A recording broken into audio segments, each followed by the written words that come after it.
Hello বন্ধুরা, আগের পর্বে কলকাতা থেকে শিলিগুড়িতে কিভাবে এলাম সেটা শেয়ার করেছিলাম। আজ হচ্ছে পর্ব 2।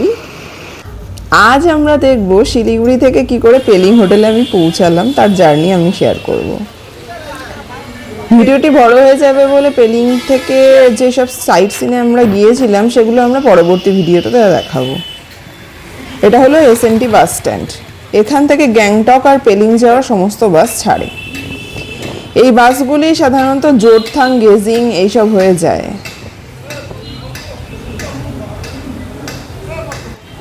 আর ওই পেপসি লেখা ওই জায়গাটা হলো এসএনটি ক্যান্টিন। এখানে অনেক কিছু পাওয়া যায়।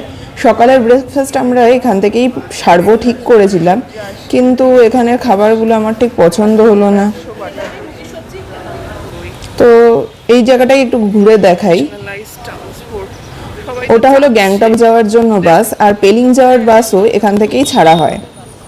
পেলিংয়ের বাসটা 10:30 নাগাদ। বাথরুম আমরা তেনজিং নোরগে বাস স্ট্যান্ড, মানে যেখানে শিলিগুড়িতে আমাদের কলকাতার বাসটা নামিয়েছিল ওখানে বাথরুম সেরেছি।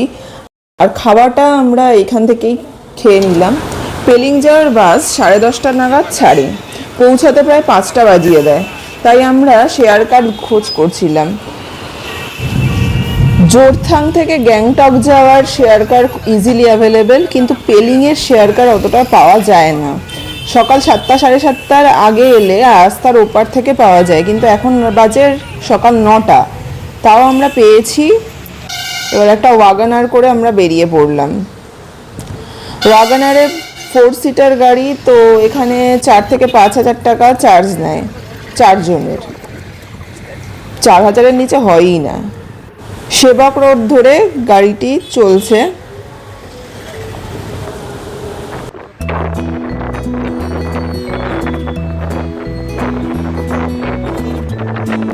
এখন মহানন্দা ওয়াইল্ড লাইফ স্যাংচুয়ারির মাঝখান দিয়ে আমাদের গাড়ি যাচ্ছে। NH10-এর বেশিরভাগ জায়গায় ভালো আছে, খুব কম জায়গায় আছে খারাপ। যা শুনলাম 126 কিলোমিটারের মধ্যে 10 কিলোমিটারের মতন মোটামুটি খারাপ আছে, কিন্তু বেশিরভাগ জায়গায় ভালো। অসাধারণ প্রাকৃতিক পরিবেশ। ক্যামেরাতে আমি পুরোপুরি তুলতে পারিনি, এটা ক্যামেরার দোষ না আমার, আমি জানি না, কিন্তু অসাধারণ প্রাকৃতিক ভিউজ। সামনে ওই করোনেশন ব্রিজ, আর এই তিস্তা নদী আছে।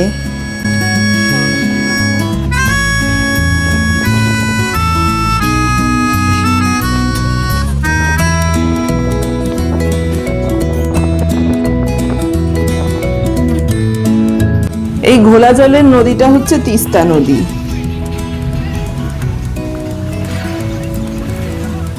এই সবজে জলের নদীটা হচ্ছে রঙ্গিত নদী।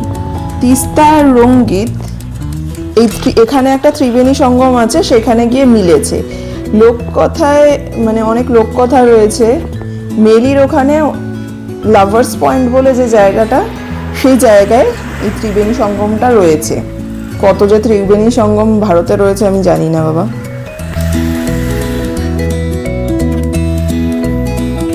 কালার দেখেই বোঝা যায় যে এটা রঙ্গিত নদী।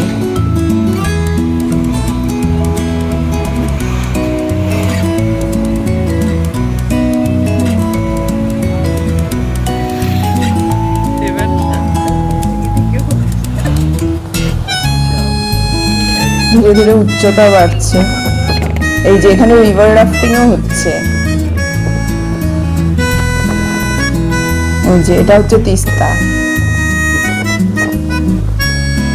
নদীর জলগুলো।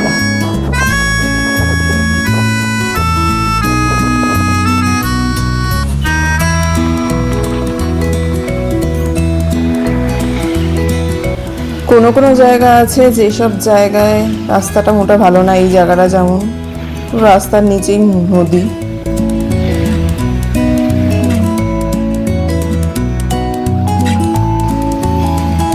আমরা মোটামুটি 10:45 নাগাদ রওনা দিয়েছিলাম, আর মেলির গেটে এইখানে পৌঁছাতে আমাদের প্রায় 12:30-1টা বাজে। তো আমরা এখন রয়েছি তেনজিং হোটেল বলে একটা হোটেলে। আমাদের ড্রাইভারই এখানে দাঁড় করালো। তো এটা হচ্ছে মেলির পাশে। এখানে আমরা টয়লেটে গেলাম আর এইসব অর্ডার দিলাম, মোমো আর ম্যাগি। তো এগুলো খেয়ে আমরা আবার বেরিয়ে পড়লাম।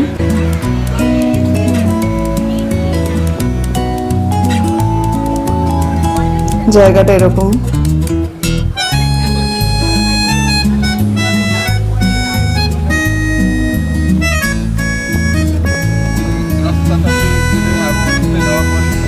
এখনো আমরা সিকিমে ঢুকে পারিনি।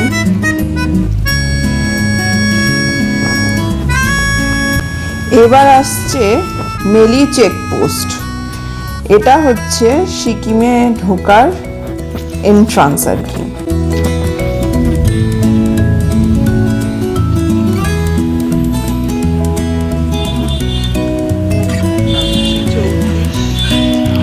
অনেক সময় এখানে পারমিশন নেওয়ার ব্যাপার থাকে, কিন্তু এটা আমাদের সিকিমের গাড়ি, তো সেই জন্য আমাদের পারমিশন লাগেনি। তাছাড়া ট্যুরিস্টদের জন্য পারমিশন লাগে না। ফেরার সময় আবার সিকিমের গাড়িকে এখানে আবার পারমিশন নিতে হয় শিলিগুড়িতে ঢোকার জন্য, মানে ওয়েস্ট বেঙ্গলে ঢোকার জন্য। তারপরে যেই রাস্তা, সেই রাস্তা অসাধারণ রাস্তা, অসাধারণ ভিউজ, অসাধারণ জায়গা।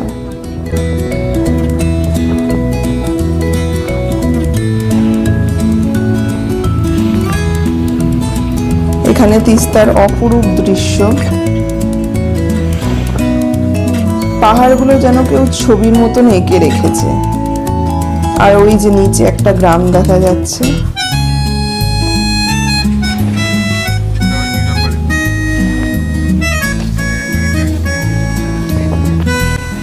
এসে গেছে জোরথাং শহর।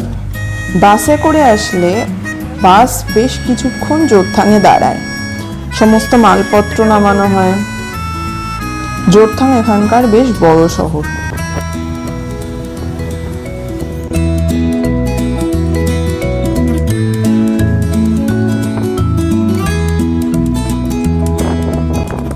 তারপর সিংটামের কাছে এটা একটা টানেল, 30 সেকেন্ডেরও কম রাস্তা এটা।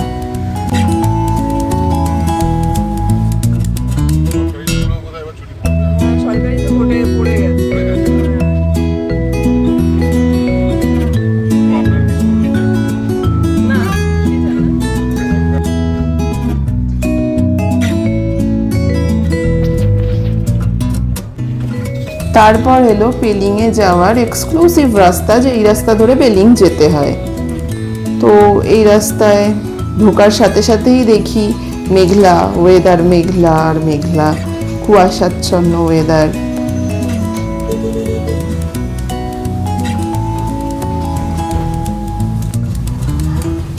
আমরা 4 জন 4000 টাকা দেওয়ার কথা।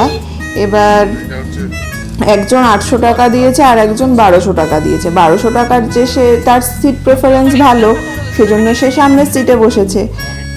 এবার আমি সেজন্য সামনের সিটটা পাইনি, কারণ আমি তো 1000 টাকা দিয়েছি। এবার সামনের সিটে বসতে পারলে ভালো ভালো ফটো তোলা যায়, কিন্তু আমি পিছনের সিট থেকেই ফটো তোলার চেষ্টা করে গেছি, মানে ভিডিও আর কি। প্রায় 3:30 নাগাদ আমরা পেলিং পৌঁছালাম। এই যে পেলিংয়ের অবস্থা সেই মুহূর্তে।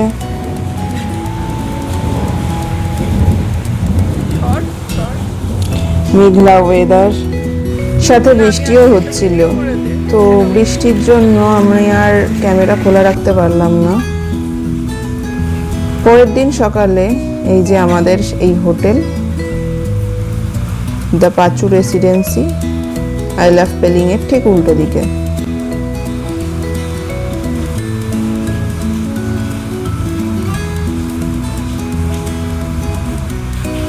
আপার পেলিং এর যাবতীয় হোটেলের মধ্যে এই হোটেলটি বেশ ভালো এবং ভিউ রুমসও খুবই সুন্দর। আমি নিজেও ভাবিনি যে এরকম হোটেল থাকবে। লোয়ার পেলিং এর দিকে অনেক সুন্দর সুন্দর মানে অ্যাস্থেটিক হোটেল রয়েছে, কিন্তু আপার পেলিং এর মধ্যে এটাই বেস্ট।